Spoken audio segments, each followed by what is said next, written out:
home from home. Specifically, the first steps I've taken with this project and how I've taken the past 3 months to really embed myself as a consistent figure in the community at St Vincent de Paul's in Newcastle. I guess you could almost say I'm slowly becoming part of the furniture. There is just one thing I need to do before we start. It's something that's become a bit of a calling card for me when I'm in the building, and that is my jester hat. I always have it with me when I visit St Vincent's, and I always make sure to wear it during my drama workshops. In fact, I usually get asked if I've got it with me. Every week, if the receptionist doesn't see me with the hat, he'll ask where it is. And whenever I walk into an unfamiliar group, I'm introduced as the crazy jester hat drama lady. And so I thought it was only right that I have it here while I talk to you about the project today. So to start, I should probably explain what Home from Home actually is and why I chose to set up this project. So to start at the very beginning, what do people think of when I say the word home? What is a home to you? Well, there are lots of different definitions of home, some of which you can see here. But it's that top definition that I'm really interested in. The house, apartment, etc., where you live, especially with your family. And where people who might not have a house where they live see as their home. For me, I've lived in the North East for 4 years, but I've only begun calling this my home in the past year. I grew up in care and I moved around a lot, but to me, home was always Leeds, where I lived with my family before I got taken into care. Even now that I've started calling Newcastle my home, that doesn't mean that Leeds hasn't stopped being my home. So my exploration of home as a concept really began with this, a performance I did as part of my master's degree in December 2021. This, Imperfect Home, was an exploration of my own sense of home, where I see as my home and why it's something I've often struggled with throughout my life. However, as some of you know, Home from Home is something that's a bit closer to my heart than that. See, this lovely man is my dad. Unfortunately, we lost him last year, but he struggled with homelessness throughout his life. It's something I spoke to him about often, and a part of his life I was really interested in understanding.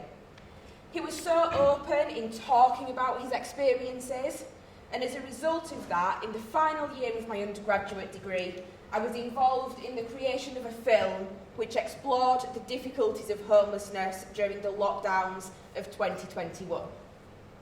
This film used some of my dad's personal experiences and really lit a fire in me to understand further the varying experiences of home.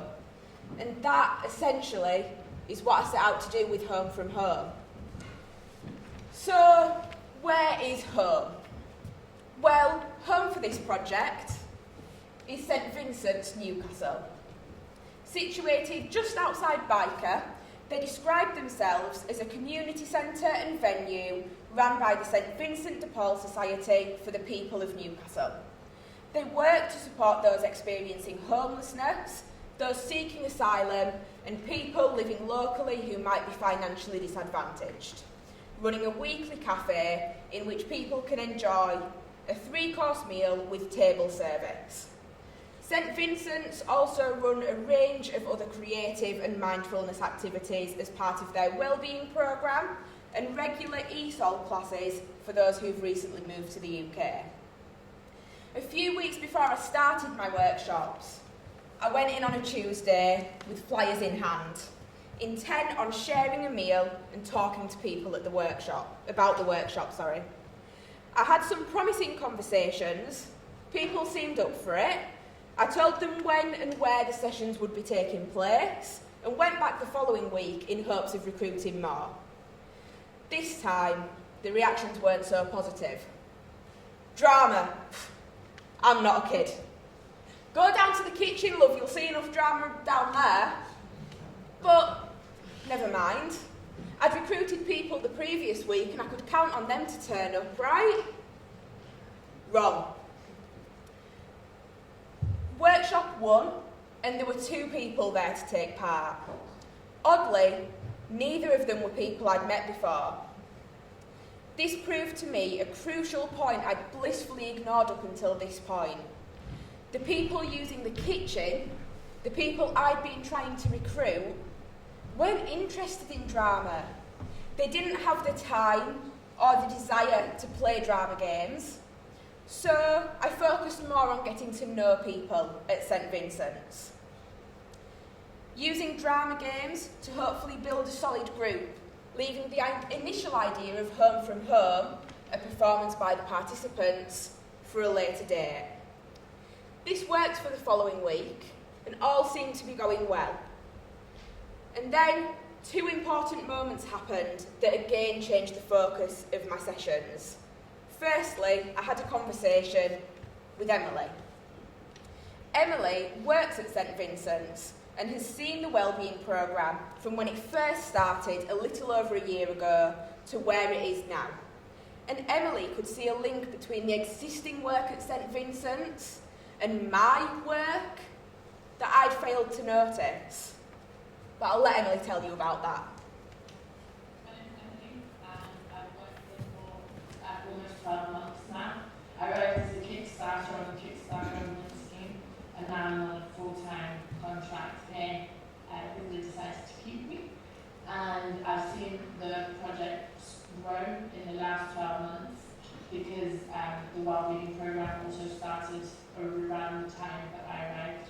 So I was brought in as an admin assistant, but now I'm more of a centre assistant, just supporting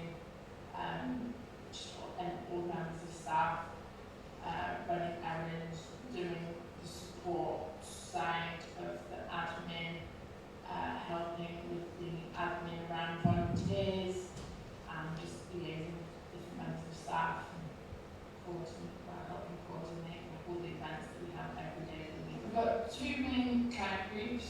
We've got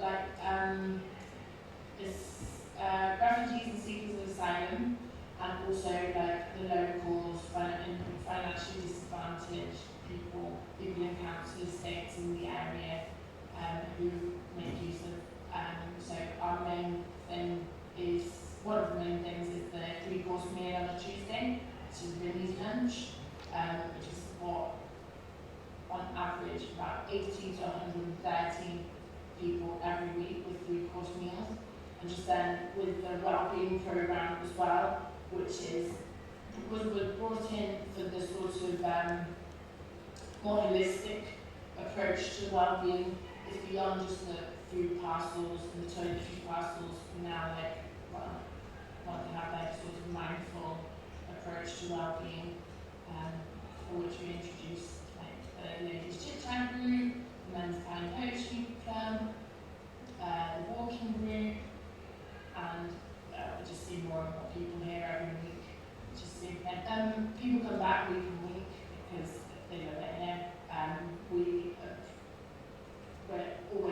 We try to be welcoming, remember people by their names.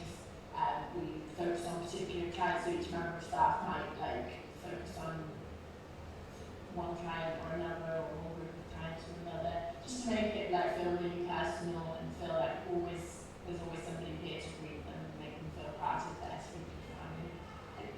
The launch, for me, I'd say the launch of the SVP, the Men's Time Poetry Club, is really excellent. Seeing men come out of their shells and into a group where they can share stories. Not that I'm personally involved, we're just seeing the men come back week on week because they feel seen, feel valued, and they're just seeing them grow with one another.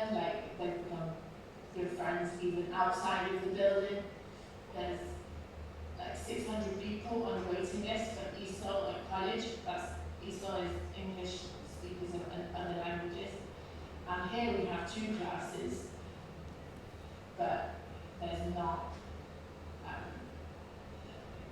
enough space for more people. Based on what Emily had to say, I found it really interesting that the English classes had stopped but people were still looking for an opportunity to practice their English. In my fourth scheduled workshop, I'd expected to have a few people show up, but as the time of the workshop came closer, it became clear that I wouldn't have the expected numbers for this week. In fact, only one person showed up, B.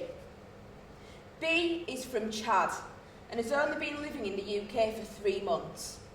I'd planned to focus this workshop on storytelling, using these pictures as a prompt to begin developing stories.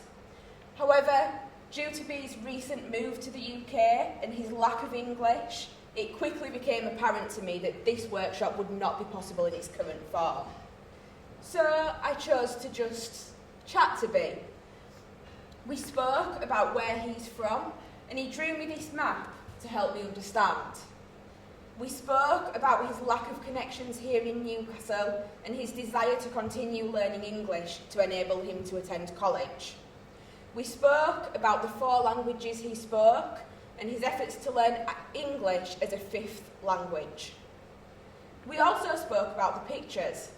We discussed his feelings towards the varying scenes, and in turn, he asked me the name for certain things in the pictures. This was something B seemed to be interested in, so it's how we spent the rest of the session. B picked out his favourite pictures, and I told him a story using the words he'd learned through our discussions. In talking to B, telling him stories and allowing him to ask questions, he left knowing more English than he came in with. And this is exactly what Emily had said to me only a few days earlier. It was then that I realised there was a crucial connection missing from my work at St Vincent's. I hadn't spoken to the ESOL teachers. Unfortunately, these classes have now stopped for the summer, but these are links I'm looking to make to continue the work beyond this initial exploration. As part of my journey to get to know St Vincent's and the Vinnie's family, I met Betty. Betty runs an arts and wellbeing session every Thursday, which I regularly attended to hopefully recruit more people to my own session, but also get to know the people who were coming in, week out, to attend that session. The sessions quickly became a highlight of my week, and one day I decided to ask Betty a bit about her role at St Vincent's.